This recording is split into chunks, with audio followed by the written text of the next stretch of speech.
अस्सलाम वालेकुम। इस वीडियो में हम बिजली के बिल के ऊपर लिखी गई तमाम चीज़ों के बारे में जानने की कोशिश करेंगे। तो आइए चलते हैं अपनी वीडियो की तरफ। और यहाँ सबसे पहले मैं अपने क्रोम को ओपन करता हूँ और यहाँ पर लिखता हूँ गैपको ऑनलाइन बिल चेक। तो आप जिस कंपनी का निकालना चाहते हैं, जैसे मैपको मुल्तान, उसके बाद आइसको इस्लामाबाद, फैज़को फैसलाबाद, तो इस तरह करके आप अपनी कंपनी का नाम यहाँ पर लिख सकते हैं। तो उस कंपनी के हवाले से आप अपना बिजली का बिल घर आने से 2 या 3 दिन पहले नेट पर चेक कर सकते हैं। तो यहाँ पर ये सबसे पहले ऊपर गैपको की मेन वेबसाइट ओपन है, नीचे इन्होंने लिखा हुआ है कि 14 हिस्सों का डिजिट नंबर जो है वो इंटर करें और अपना डुप्लीकेट बिल हासिल करें। तो मैं इसको ओपन कर लेता हूँ और यहाँ नीचे ये जो सर्च बार इन्होंने दी हुई है, यहाँ पर हम लिखते हैं अपने बिल का रेफरेंस नंबर, हवाला नंबर, जो बिल के लेफ़्ट साइड आपके नाम और पते के ऊपर लिखा होता है। तो यहाँ पर मैं ये लिख लेता हूँ। इसके बाद हम नीचे देखते हैं तो यहाँ पर ये हमारा बिल जो है ये ओपन हो चुका है। तो ये हमारा बिल निकल आया है। इसके बाद हम यहाँ से इस बिल को थोड़ा देख लेते हैं, समझ लेते हैं कि बिल के अंदर क्या-क्या दर्ज किया जाता है।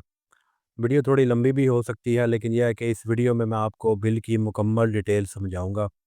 सबसे पहले ऊपर देखते हैं तो ऊपर गुजरांवाला इलेक्ट्रिक पावर कंपनी यानी गैपको जो है इसकी हेडिंग दी जाती है। इसके बाद नीचे आएँ तो नीचे ये सबसे पहले ऊपर वाले सेक्शन में ये ऊपर वाली जो लाइन है, यहाँ पर कनेक्शन डेट, कनेक्टेड लोड और ये आगे बिल मंथ आ जाता है।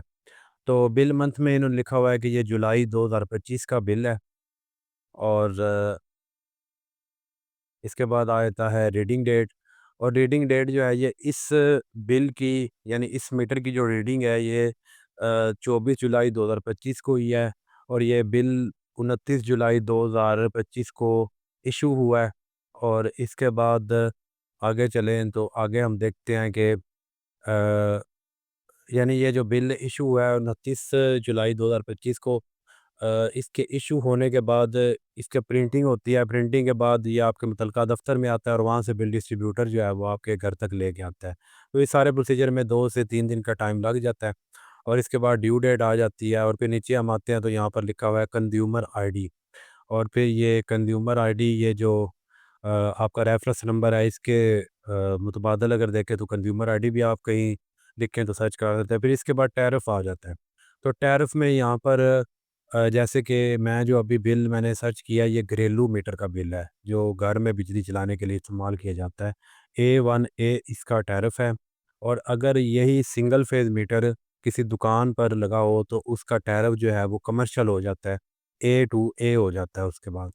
तो बाकी इसके बाद 3 फेज़ के भी होते हैं टैरिफ। फिर लोड जो है हमारा 1 है और आगे पुराना अकाउंट नंबर हमारा old account number old account number जो है, चलें ये इतनी ज़रूरी चीज़ नहीं है। आगे डिवीज़न आ जाती है। डिवीज़न से मुराद ये होता है कि आपकी जो कंपनी है यानी मैपको, गैपको, आइसको, इन्होंने आगे बड़े हिस्सों में अपने इलाके को तक़सीम किया होता है। जैसे कि गैपको का जो गैपको कंपनी है ये इसका आगे गुजरात, गुजरांवाला, सियालकोट, नारोवाल, मंडी बावलदीन, हफ्साबाद इस तरह करके आगे डिवीज़न में तक़सीम किया है। इसके बाद सब डिवीज़न आ जाती है, तो सब डिवीज़न से मुराद आपका दफ़्तर होता है, जहाँ पर आप फ़िज़िकली जाकर अपनी कोई कंप्लेन वगैरह दर्ज करवा सकते हैं या बिल के मामलात जो हैं वो ठीक करवा सकते हैं। इसके बाद फ़ीडर नेम आ जाता है। फ़ीडर आपका जो होता है ये आपकी ग्रिड से जो लाइन निकलती हैं इसका नाम जो है वो फ़ीडर नेम के तौर पर इस्तेमाल होता है। इसके बाद आ जाता है रेफ़रेंस नंबर, जो सबसे ज़रूरी चीज़ है हमारी। रेफ़रेंस नंबर में सबसे पहले आपका बैच नंबर लिखा जाता है, हवाला नंबर जो है आपके बिल का। उसके बाद आपका सब डिवीज़न कोड लिखा जाता है और उसके बाद आपका मीटर नंबर लिखा जाता है। बैच से मुराद ये होता है कि आपका जो मोहल्ला है उसको या आपका जो फ़ीडर है जहाँ से वो बिजली आ रही है उसको कितने हिस्सों में तक़सीम किया गया है। और जैसे कि एक कोई मोहल्ला है उसमें 1000 घर हैं, तो 1 से लेकर 130 तक 1 बैच होगा। फिर 131वें घर से लेकर 400 तक 2 बैच हो जाएँगे। इस तरह करके ना इन्होंने बैच बनाए होते हैं। उसके बाद फिर सब डिवीज़न जो है वो कोड जो है वो लिखा हुआ है और उसके आगे फिर मीटर नंबर आ गया आपका। ठीक है, तो इस तरह करके इन्होंने इस रेफ़रेंस नंबर को जो है वो इसके बाद ये आप रेफ़रेंस नंबर किसी भी जगह पर सर्च करेंगे, तो आपका ही बिल निकलेगा इसके ऊपर। यानी कि सेम नंबर का कोई और बिल नहीं होगा, सेम रेफ़रेंस नंबर का। इसके बाद हम आगे चलते हैं।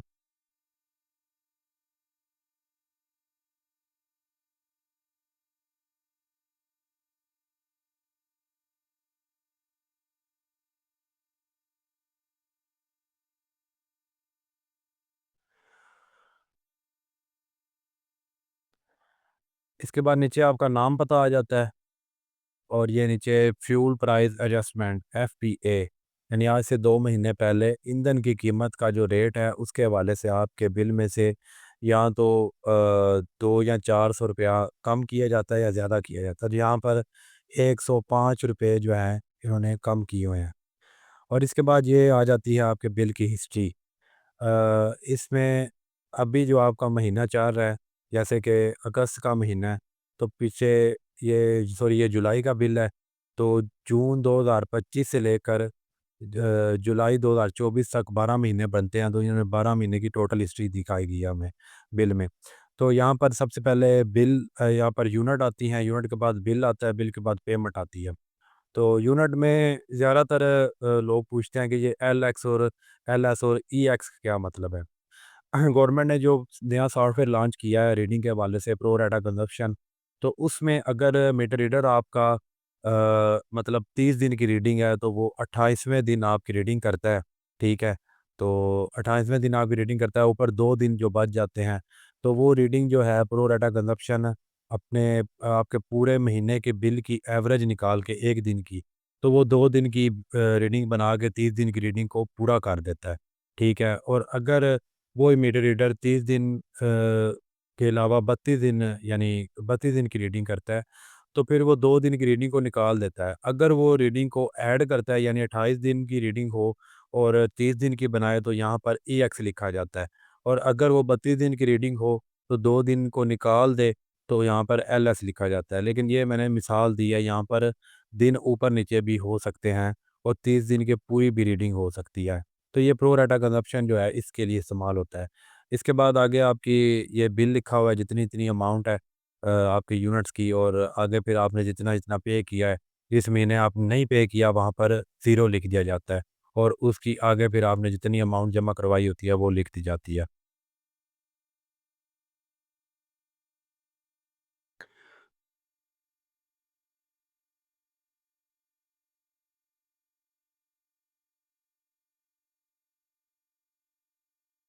इसके बाद हम नीचे आ जाते हैं, तो नीचे अगर हम देखें तो सबसे पहले मीटर नंबर आता है, फिर प्रीवियस रीडिंग, प्रेज़ेंट रीडिंग और इसके बाद फिर आगे यूनिट का जो फ़र्क निकलता है वो लिखा होता है। तो मीटर नंबर जो होता है ये आपका जब मीटर मैन्युफैक्चर होता है उसके अंदर ही दर्ज कर दिया जाता है, लिखा होता है। तो ये आप यहाँ से मैच कर सकते हैं बिल के साथ। उसके बाद प्रीवियस और प्रेज़ेंट रीडिंग आ जाती है।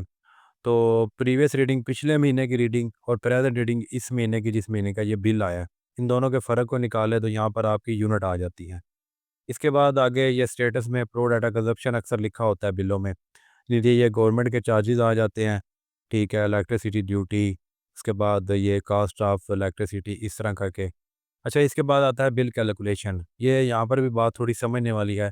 यहाँ पर उन्होंने 193 यूनिट्स का रेट ₹28 लगाया है। अक्सर बंदे कहते हैं कि हमारे कम यूनिटों का बिल ज़्यादा आ जाता है और ज़्यादा यूनिटों का बिल कम आ जाता है। तो यहाँ पर एक बात समझने वाली है कि यहाँ पर प्रोटेक्टेड और नॉन प्रोटेक्टेड के हवाले से रेट लगाया जाता है। अब 193 यूनिटों का रेट जो है ₹28 लगा है, तो ये जो बिल है ये नॉन प्रोटेक्टेड है, ठीक है? क्योंकि यहाँ पर देखें ना ये इधर ऊपर ये अप्रैल 2025 207 यूनिटें इनकी यूज़ हुई हैं, तो इस वजह से ये 200 से ऊपर चला गया है, तो ये नॉन प्रोटेक्टेड हो गया बिल अब, ठीक है। अगर यही यूनिटें अगर हम देखें हिस्ट्री में पिछले 6 महीने की, अगर ये 200 से क्रॉस ना करता, तो यहाँ पर 193 यूनिटों का जो रेट लगना था, वो ₹13 लगना था।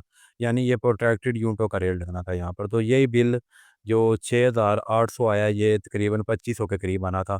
तकरीबन यही 4000 से 4500 तक बिल में फ़र्क पड़ जाता है। इसके बाद आगे ये गवर्नमेंट के चार्जेज़ आ जाते हैं। तो इसका जो है ये ऊपर सारा आप पढ़ सकते हैं, ये कोई इतनी ज़रूरी चीज़ नहीं है जिसको हम सीखें, क्योंकि ये चार्जेस हैं इनकी सारे ये गवर्नमेंट की तरफ से ही हैं, इसमें कोई समझने वाली बात नहीं है इतनी। इसके बाद ये आपके वापटा का बिल और गवर्नमेंट चार्जेस दोनों को इकट्ठा करके ये जो है ये करंट बिल आपका बनाया जाता है। उसके ऊपर ये एवरेज और एज का लिखा होता है, सबसे पहला कॉलम जो है। अब एवरेज और एज से मुराद ये होता है कि आपके जो पिछले महीने के बिल अगर आपने नहीं जमा करवाया हुआ तो यहाँ पर लिख दिया जाता है कि आपके पिछले वाजिबात जो हैं वो रहते हैं। फिर उसको जमा करके आपका करंट बिल बनाया जाता है। ठीक है, अगर मिसाल के तौर पे आपने पिछले महीने का बिल जमा नहीं करवाया तो यहाँ पर 1 लिखा होगा। अगर आपने 2 महीने से बिल जमा नहीं करवाया तो यहाँ पर 2 लिखा होगा और उसके आगे अमाउंट लिखी होगी। अगर 3 महीने का नहीं करवाया तो आपके यहाँ पर 3 लिखा होगा और आगे आगे अमाउंट लिखी होगी। तो मतलब ये है कि 3 एज में नंबर है, 2 एज में नंबर है, तो इस तरह करके। फिर ये करंट बिल आ गया और नीचे ये बिल एडजस्टमेंट होती है। ये आप अगर बिल की कोई एडजस्टमेंट करवाना चाहते हैं, अमाउंट की, पैसों की, तो वो यहाँ पर आ जाती है और उसके बाद यहाँ पे इंस्टॉलमेंट अगर आपने बिल की करवाई हुई है, यानी 2-3 महीनों में अपना बिल जमा करवाना चाहते हैं तो वो इन्होंने लिखा हुआ है। उसके बाद सब्सिडीज़, तो फ़िलहाल गवर्नमेंट की तरफ से हमें कोई सब्सिडीज़ मिल रही। फिर नीचे टोटल एफपीए यानी फ्यूल प्राइस एडजस्टमेंट आ जाता है। ठीक है, ये 105 या 3 रुपए शायद इन्होंने, हाँ, 105 रुपए जो है इन्होंने हमें ये कम किए हैं। तो इसके बाद ये 6,936 में से अगर 105 निकालें तो 6,831 बचते हैं हमारे।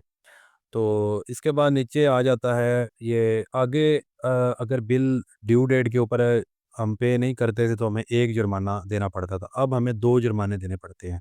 देखिए यहाँ पर ना ये लिखा हुआ है इन्होंने पहले इन्होंने लिखा हुआ है यहाँ पर कि अगर 4 दिन बाद जमा करवाते हैं 15 अगस्त तक, तो यहाँ पर आपको ये जुर्माना देना पड़ेगा। अगर 15 अगस्त के बाद आप जमा करवाते हैं तो आपको ये जुर्माना देना पड़ेगा। तो 2 जुर्माने इन्होंने यहाँ पे लिखे हुए हैं। इसके बाद हम आते हैं नीचे कंप्लेन वाले सेक्शन में, तो यहाँ पर ये for complain please use NEPRA आसान अप्रोच। मोबाइल ऐप के ज़रिए आप कंप्लेन कर सकते हैं, एसडीओ के नंबर पे आप कर सकते हैं, एक्सकेन के नंबर पे आप कंप्लेन कर सकते हैं। और यहाँ पर नीचे सबसे मेन नंबर दिया जाता है, जो पूरी कंपनी का नंबर है 118-118। तो यहाँ पर आप कॉल करें, जिस तरह आप सिम पे कॉल करते हैं, तो नुमाइंदे के साथ बात करें और आप अपने हवाला नंबर को दें और वो आपकी कंप्लेन दर्ज कर देंगे, जो भी आपकी कंप्लेन होगी। बिजली की सप्लाई में मसला है या मीटर ख़राब है या ट्रांसफार्मर जल गया है या आपका बिल आपको नहीं मिल रहा है या लेट आ रहा है, तो ये सारी कंप्लेन आप यहाँ पर दर्ज करवा सकते हैं, इस नंबर पर 118 पर। और अगर आप एसएमएस करना चाहते हैं तो 8118 पर कर सकते हैं।